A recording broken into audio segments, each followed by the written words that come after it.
Goldman सैक्स के CEO David Solomon ने कहा है अगले 12 से 24 महीनों में मार्केट के अंदर में खतरनाक वाला क्रैश आ सकता है, मार्केट गिर सकती है। अब देखो, इन्होंने जो बात कही है उसके पीछे रीजन भी दिया है और 100% जो है वो रीजन गलत नहीं है।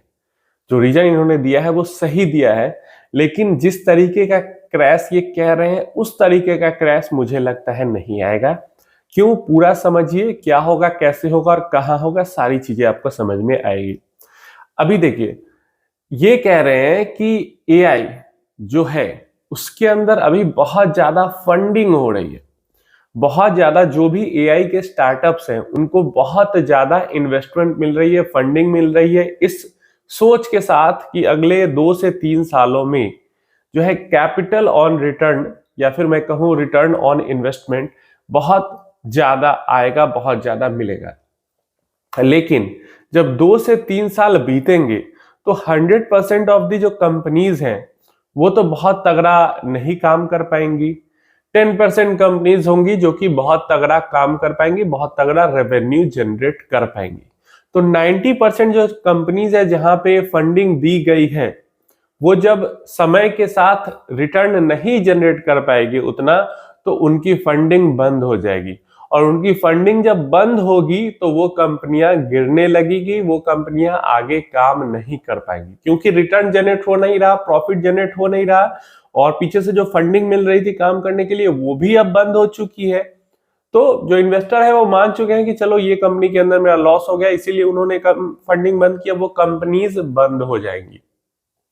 जैसा उन्होंने एग्जाम्पल दिया कि आईटी बबल जो बना था और उसके बाद जो बबल बस्ट हुआ, तो आईटी कंपनीज जो थी वो 90% तक अच्छी अच्छी आईटी कंपनीज भी गिर गई क्योंकि आईटी का क्रैश आया था।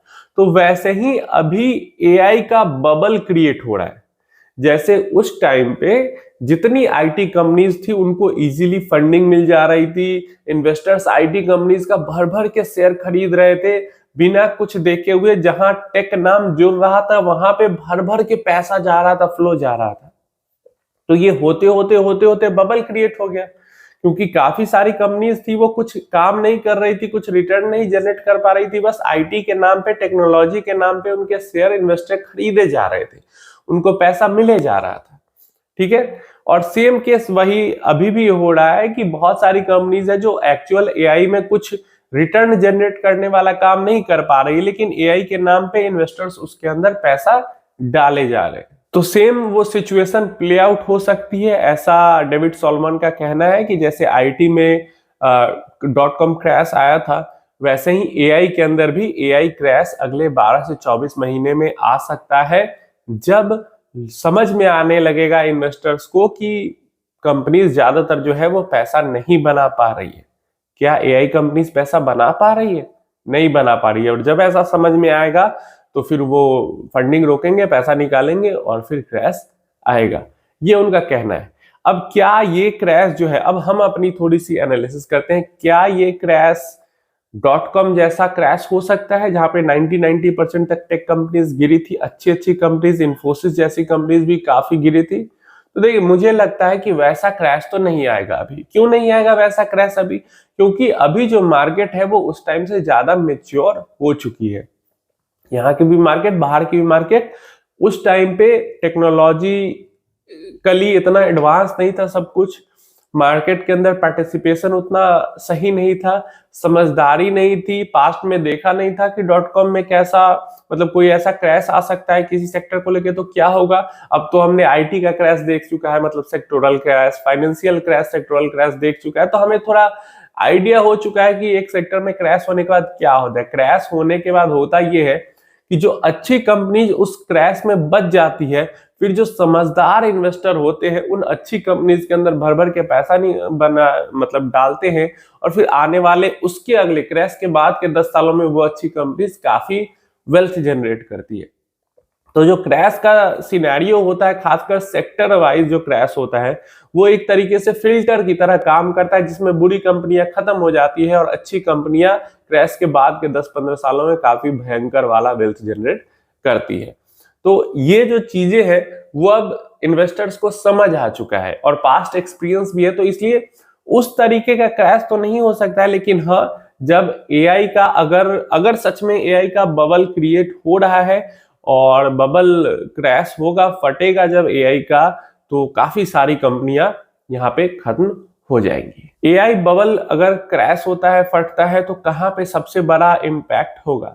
तो सबसे बड़ा इम्पैक्ट वहीं पे होगा जहां पे सबसे ज्यादा एआई कंपनीज काम कर रही है, जैसे कि अमेरिका।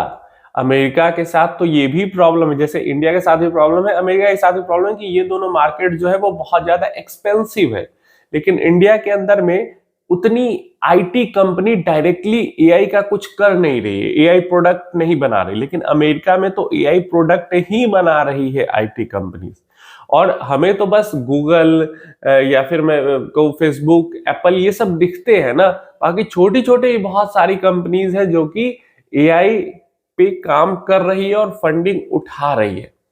और जब गिरेगी तो भयंकर तरीके से गिरेगी। तो इसलिए सबसे ज्यादा जो अफेक्ट इसका हो सकता है पूरी दुनिया में एआई बबल क्रैश का, वो अमेरिका के अंदर ही हो सकता है।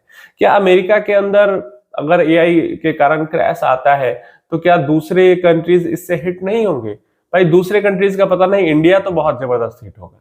डायरेक्टली एआई में इन्वॉल्व नहीं होने के बावजूद इंडिया बहुत ज्यादा हिट होगा। अमेरिकन मार्केट अगर गिरेगी तो सिर्फ उस गिरने का असर इंडियन मार्केट पे हमें देखने को मिलेगा और इंडियन मार्केट भी तगड़े तरीके से गिरेगी। यही जो ये फंडिंग विंटर कहते हैं, या इन्वेस्टर्स जब स्टार्टअप्स का साथ छोड़ देते हैं रिटर्न जनरेट न होने के कारण, यही अभी कुछ टाइम पहले हमें इंडिया के अंदर भी देखने को मिला था।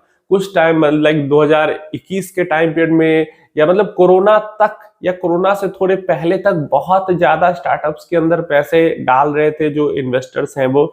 लेकिन अचानक से 2022 के समय में 21 लास्ट होते होते जो इन्वेस्टर है वो स्टार्टअप से रिटर्न्स का डिमांड करने लगे कि भाई तुम रिटर्न भी जनरेट करोगे, प्रॉफिट भी बनाओगे, कि बस पैसा ही जलाते रहोगे।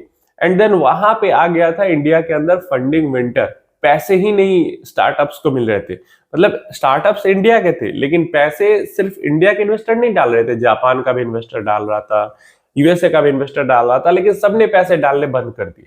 प्रॉफिट बना के दो, पैसे चाहिए तो ये फंडिंग विंटर आ गया था। इसी टाइप के फंडिंग विंटर की बात कर रहे हैं जो कि अगला क्रैश ला सकता है एआई के रूप में, क्योंकि एआई के स्टार्टअप्स के अंदर भी ऐसे ही भर भर के पैसे डाले जा रहे हैं। अब देखो, बात तो उन्होंने थोड़ी सी लॉजिक वाली जरूर की है, लेकिन क्या हमें एज ए इन्वेस्टर इस बात से लेकर बहुत ज्यादा डरना चाहिए या परेशान होना चाहिए? हमें एज ए इन्वेस्टर नहीं परेशान होना चाहिए। क्यों नहीं परेशान होना चाहिए?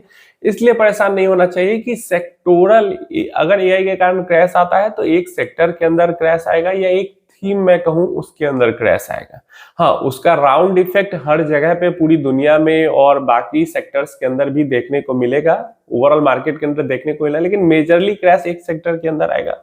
और जैसा कि मैंने कहा कि ये इस टाइप का जो क्रैश है वो फाइनेंशियल क्रैश भी हम देख चुके हैं, आईटी क्रैश भी इस टाइप का देख चुके हैं, बड़ा, छोटे तो हटाई दो, बड़ा 2 क्रैश देख चुके हैं। तो इसलिए फ्यूचर में अगर इस टाइप का क्रैश आता है तो इससे डील कैसे करना है, ये पास्ट में चीजें हो चुकी है। तो हमें मतलब पहली बार, जैसे कोविड पहली बार आया था, वैसा कुछ हुआ नहीं था इधर कुछ समय में, लेकिन ये सेक्टोरल क्रैश तो पिछले 20, 25, 30 सालों में ही 2-3 बार आ चुके हैं। तो इसलिए इन्वेस्टर डील कर लेंगे और हम भी डील कर सकते हैं। बताया मैंने कि ये एक तरीके से छट जाती है कंपनीज, यहाँ पे बुरी कंपनीज और अच्छी कंपनीज जो सरवाइव कर जाती हैं वो फिर वेल्थ क्रिएटर्स बन जाती है। तो इसलिए इसको लेकर परेशान, लॉजिक वाली बात उन्होंने कही है, लेकिन परेशान होने की जरूरत इसको लेकर नहीं है इन माय ओपिनियन। आप अपनी राय इसके बारे में नीचे कमेंट बॉक्स में जरूर देना।